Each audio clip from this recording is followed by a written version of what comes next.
মহিমা নিজের শ্বশুর বাড়িতে বসে কান্নাকাটি করতে করতে কিছু ভাবতে থাকে। এসব কি হচ্ছে আমার সঙ্গে? ভেবেছিলাম বিয়ের পর শ্বশুর বাড়িতে নতুন করে জীবন শুরু করব, কিন্তু আমার স্বামী নিজের শ্বশুর বাড়ি নিয়েই পড়ে থাকে।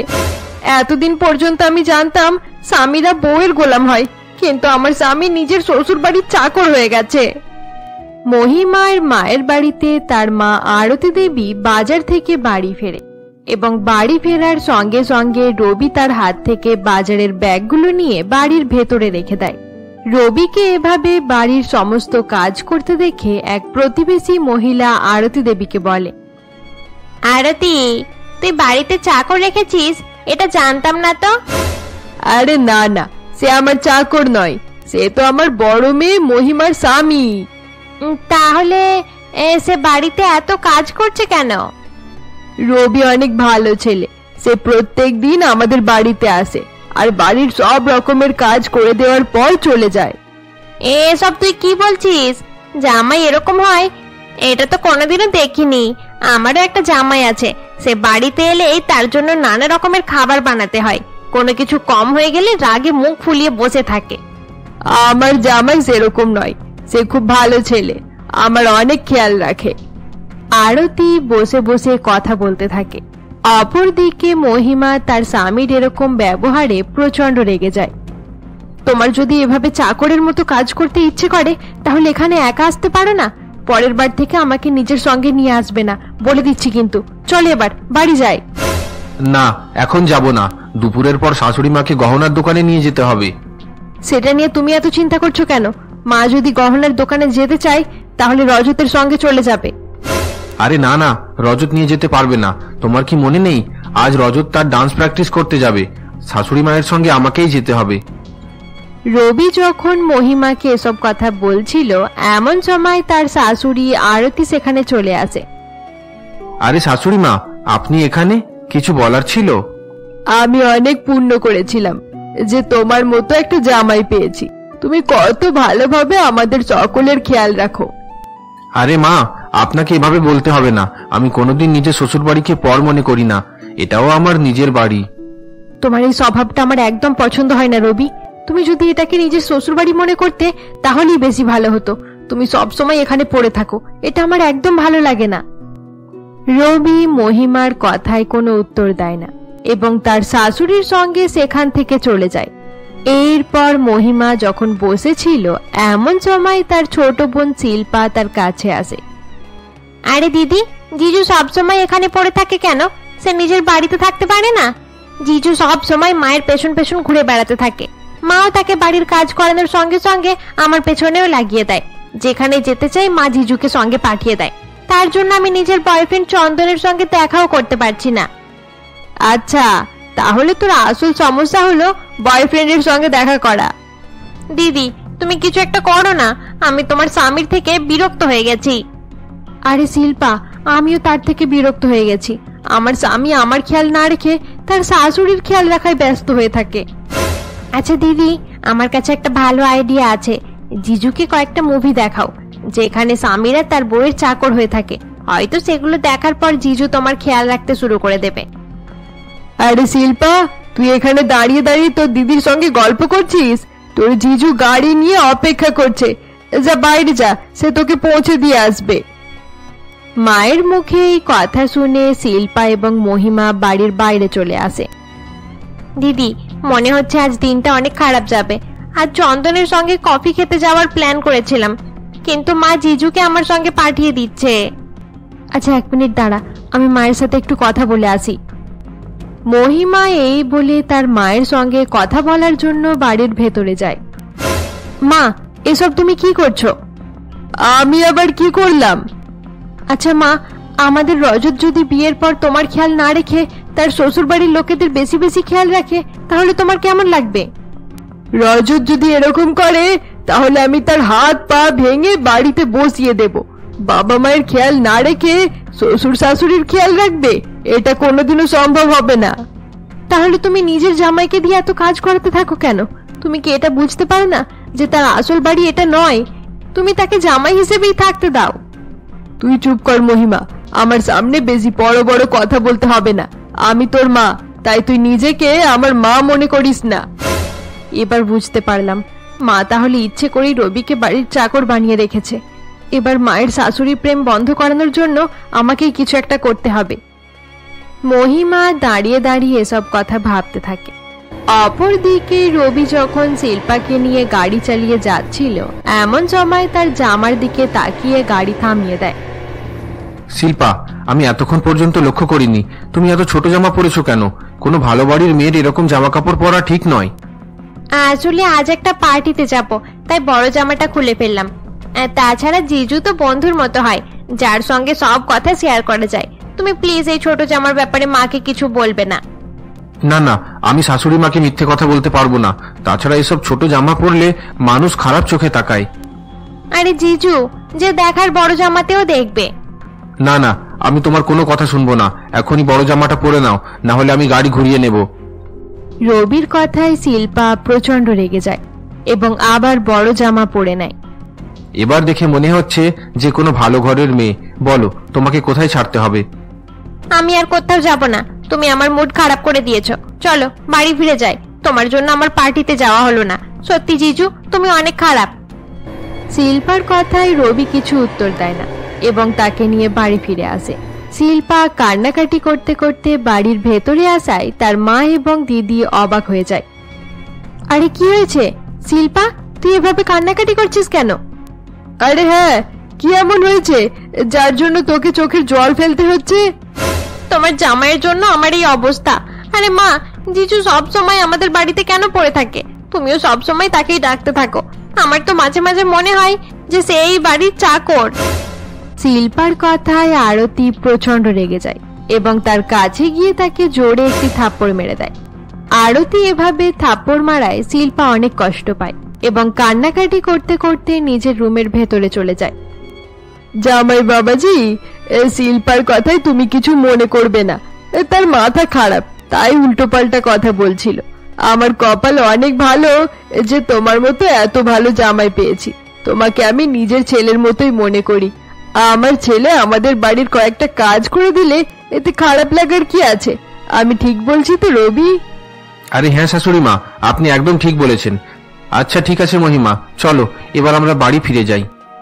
রবি এই বলে তার শ্বশুর বাড়ির গাড়ির চাবি সেখানে রেখে দেয় এবং মহিমাকে সঙ্গে নিয়ে হেঁটে হেঁটে বাস স্টপে চলে যায়। আরে মহিমা, তুমি একটু তাড়াতাড়ি হাঁটতে পারো না? তুমি অনেক আস্তে আস্তে হাঁটছিলে, তাই বাস ছেড়ে গেল। আমার উপরে দোষ চাপানো বন্ধ করো রবি। তুমি শার্ট প্যান্ট পরে আছো বলেই জোরে জোরে হাঁটতে পারছো। কোনোদিন আমার মতো শাড়ি পরে হাঁটার চেষ্টা করলে বুঝতে পারবে কতটা অসুবিধে হয়। আচ্ছা ঠিক আছে, ওসব কথা বাদ দাও। এবার মনে হচ্ছে হেঁটে হেঁটে বাড়ি ফিরতে হবে। না না, আমি হেঁটে হেঁটে যেতে পারবো না। এতটা রাস্তা হেঁটে গেলে আমার শরীর খারাপ হয়ে যাবে। তুমি সবসময় মায়ের গাড়ি নিয়ে তার সমস্ত কাজ করতে থাকো, তার গাড়ি নিয়ে আমাকে বাড়িতে রেখে আসতে পারো না?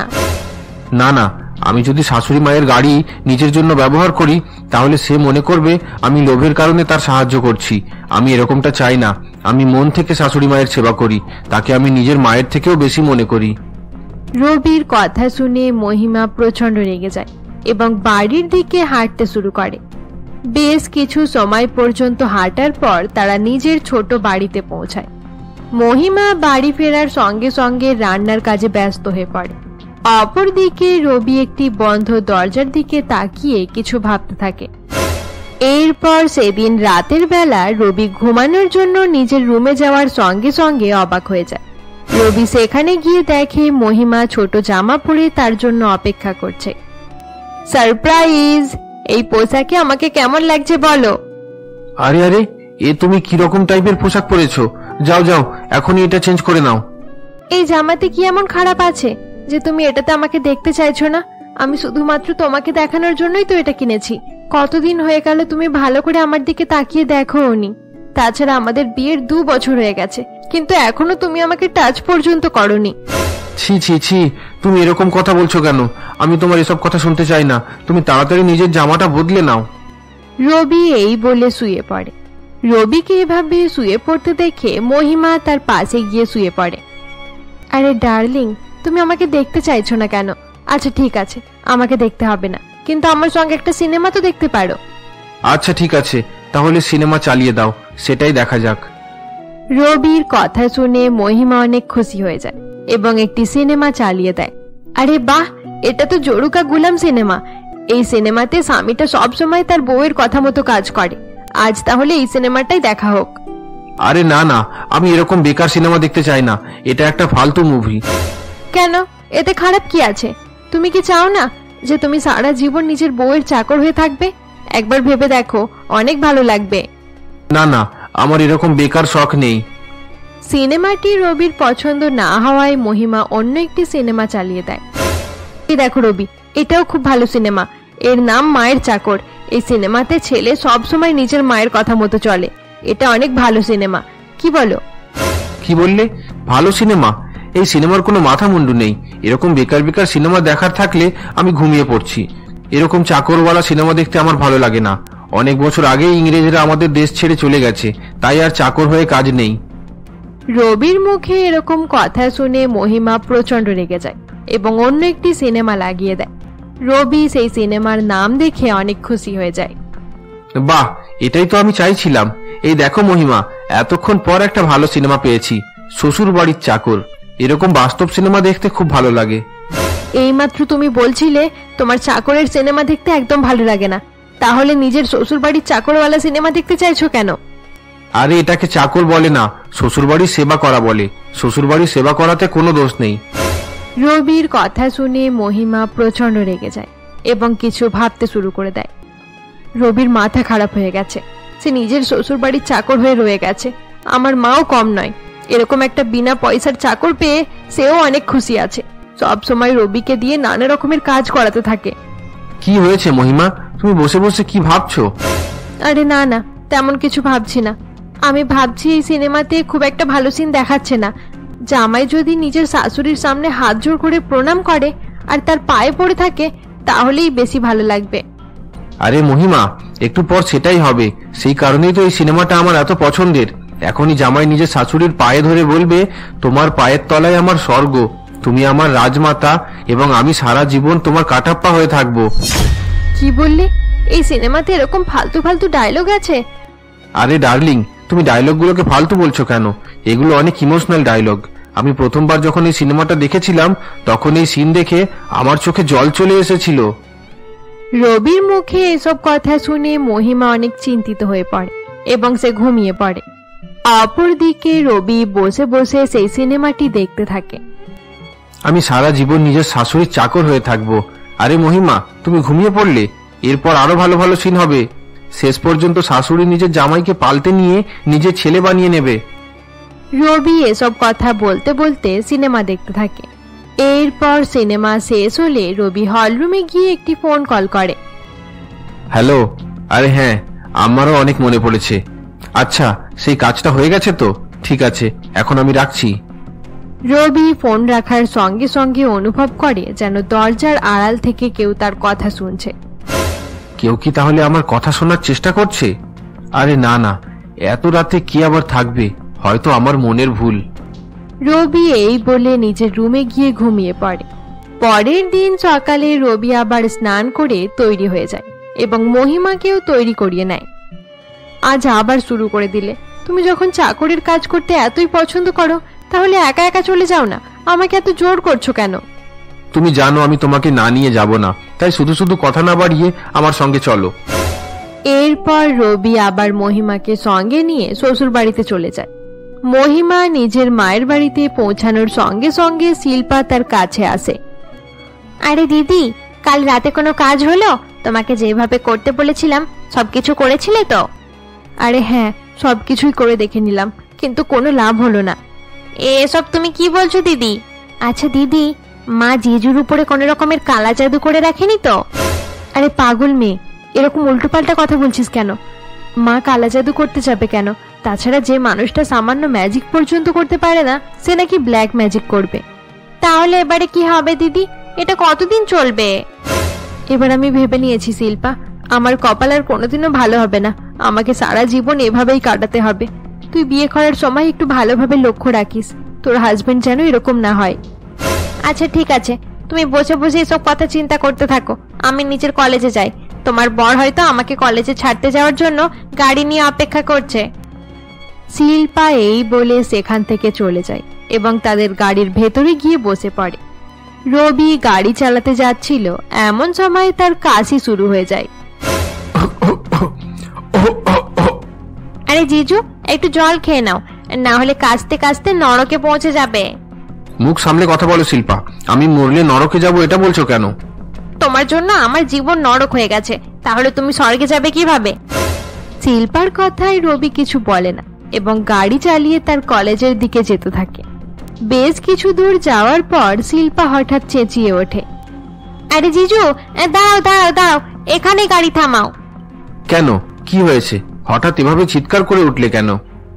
আমি একদম ভুলে গেছিলাম যে আজ আমাদের কলেজ ছুটি, চলো বাড়ি ফিরে যাই।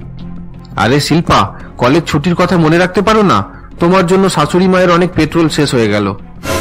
রবি এই বলে শিল্পাকে নিয়ে বাড়ি ফিরে আসে এবং তাকে বাড়িতে রেখে নিজের শাশুড়ি মাকে সঙ্গে নিয়ে মার্কেটে চলে যায়। আরে কি হয়েছে শিল্পা, তোকে এত চিন্তিত মনে হচ্ছে কেন? সবকিছু ঠিক আছে তো? তাছাড়া তুই তো কলেজে যাচ্ছিলিস, তাহলে বাড়ি ফিরে এলি? আরে হ্যাঁ, আমি তোমাকে সবকিছু বলছি, আমার কথা ভালো করে শোনো। একদিন জিজু আমাকে কলেজে নিয়ে যাচ্ছিল, এমন সময় দেখি রাস্তায় আমার বয়ফ্রেন্ড চন্দন দাঁড়িয়ে রয়েছে। তাকে দেখে আমি জিজুকে গাড়ি থামাতে বলি, জিজু দাঁড়াও দাঁড়াও, এখানে গাড়ি থামাও। কি হয়েছে শিল্পা, হঠাৎ করে এভাবে গাড়ি থামাতে বললে কেন? আমার বন্ধু আমাদের সঙ্গে যাবে, তাকেও গাড়ির ভেতরে নিয়ে নেব। কিন্তু শিল্পা, তোমার বন্ধু তো একটা ছেলে। তাতে কি হয়েছে জিজু, তুমিও তো একটা ছেলে, তুমি যখন গাড়িতে আছো তাহলে সে আসতে পারবে না কেন? শিল্পার কথায় তার বয়ফ্রেন্ড চন্দন গাড়ির ভেতরে এসে বসে পড়ে। গাড়ির ভেতরে বসে চন্দন সিগারেট ধরায়। তাকে এভাবে সিগারেট খেতে দেখে রবি প্রচন্ড রেগে যায়। এসব কি হচ্ছে? তুমি গাড়ির ভিতরে বসে বসে সিগারেট খাচ্ছ কেন? আরে দাদা, তোমাকে একটা দেবো? ছি ছি, আমি বাপের জন্মেও কোনোদিন সিগারেট খাইনি। এসব বাজে জিনিস থেকে আমি অনেক দূরে থাকি। তুমি গাড়িতে সিগারেট খেয়েছো, এটা আমার শাশুড়ি মা জানতে পারলে অনেক কষ্ট পাবে। এখনই গাড়ি থেকে নেমে যাও। জিজু সেদিন চন্দনকে অপমান করে গাড়ি থেকে নামিয়ে দিয়েছিল, এই কথা আমি কাউকে বলতে পারিনি। আরে হ্যাঁ, রবির কাছে আমি এটাই শুনেছি, কিন্তু তুই এই গল্পটা এখন আমাকে শোনাচ্ছিস কেন? আরে দিদি, এই গল্প থেকে একটা কথা পরিষ্কার হয়ে গেল যে তোমার বর উপর থেকে সাদাসিধে, কিন্তু ভেতর থেকে তার বিপরীত। এটা তুই কি বলছিস শিল্পা? তোর কথা আমি বুঝতে পারছি না। আরে দিদি, আমি একদম ঠিক কথাই বলছি। আজ কলেজে যাওয়ার সময় আমি যখন গাড়িতে বসলাম, তখন গাড়ির ভেতরে সিগারেটের গন্ধ পেয়েছি। তুই কি করে জানলি যে সেটা সিগারেটেরই গন্ধ? চন্দন সবসময় খায়, তাই আমি এই গন্ধটা খুব ভালো করেই চিনি। সে ঠিক আছে, কিন্তু ওই সিগারেট যে রবি খেয়েছে, এটা এত বিশ্বাসের সঙ্গে তুই কিভাবে বলছিস? আমি যখন গাড়িতে বসেছিলাম তখন জিজু হঠাৎ করে কাশতে শুরু করে দিয়েছিল। সে যখন কাশছিল তখন তার মুখ থেকে হালকা হালকা ধোঁয়া বেরোচ্ছিল। তুই বলতে চাইছিস মায়ের আদর্শ জামাই বাবাজি গাড়িতে বসে বসে সিগারেট খেয়েছে? আমরা এতদিন পর্যন্ত ভাবছিলাম মা জিজুকে তার চাকর বানিয়ে রেখেছে, কিন্তু এবার আমার মনে হচ্ছে জিজু নিজের থেকেই এসব নাটক করছে। চলো দিদি, মাকে তার ব্যাপারে সমস্ত কথা জানিয়ে দিই। না না শিল্পা, এখন এসব বলা ঠিক হবে না। মা রবিকে অনেক ভালো মনে করে, তাই সে আমাদের কথাই বিশ্বাস করবে না। রবিকে হাতে নাতে ধরতে হবে। এরপর মহিমা এবং শিল্পা তাদের প্ল্যান বানাতে শুরু করে দেয়। কিছু সময় পর রবি মার্কেট থেকে বাড়ি ফিরে আসে এবং শাশুড়িকে বাড়ি পৌঁছে দেওয়ার পর হেঁটে হেঁটে বাড়ির বাইরে বেরিয়ে পড়ে। রবিকে বাইরে যেতে দেখে মহিমা এবং শিল্পা তাকে অনুসরণ করতে শুরু করে। কিছু সময় পর রবি একটি পার্কে পৌঁছায়। রবি এতদিন পর্যন্ত কি কাজ করেছে আমি কোনোদিনও জানার চেষ্টা করিনি। আজ তার আসল রূপ দেখতে পাবো। মহিমা এবং শিল্পা গাছের আড়াল থেকে রবিকে দেখছিল। এমন সময় রবি পকেট থেকে গুটখা বের করে খেতে শুরু করে দেয়। রবিকে গুটখা খেতে দেখে দুজনে অবাক হয়ে যায়। আরে দিদি, তোমার বর তো দেখছে অনেক সাংঘাতিক মানুষ। আমি তো ভেবেছিলাম সে শুধুমাত্র সিগারেট খায়, কিন্তু এবারে দেখছি সে গুটখাও খায়। সিগারেট পর্যন্ত ঠিক ছিল, কিন্তু এই লোকটা যে 5 টাকাওয়ালা সস্তা গুটখা খায়, এটা দেখে আমার অনেক খারাপ লাগছে। সস্তার জিনিস খায় নাকি দামি জিনিস খায় সেটা ভাবতে হবে না। জিজুর এই আসল রূপটা কিভাবে মায়ের সামনে আনা যায় এটা নিয়ে তুমি চিন্তা ভাবনা করো। বন্ধুরা, আজকের জন্য এতটাই। গল্পটি ভালো লেগে থাকলে অবশ্যই লাইক করে দিও আর গল্পের পরবর্তী পর্ব দেখতে আমাদের চ্যানেলকে সাবস্ক্রাইব করতে ভুলবে না।